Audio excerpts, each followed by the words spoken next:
All right, back here on John's 89 560, I'm going to be replacing EHA valve. So first order of business is I'm going to loosen up these two fuel lines right here so I can get them up out of our way. I'm going to unhook this electrical connector here, and then it's two screws to pull the valve off. All right, so we just have those lines freed up and moved over out of the way. So the next little mission here is going to be undo our electrical connector, which is going to fight me as usual.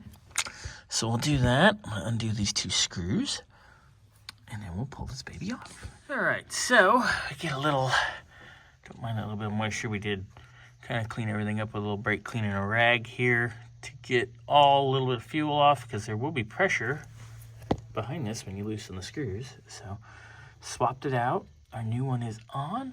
Our screws are tight and in. Obviously, always change the O-rings behind it. Now I'm going to hook our two fuel lines up, and away we go. We're all back together.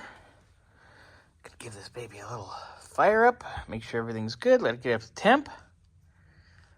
And then we will reassemble all of that, and then it'll be on to our AC.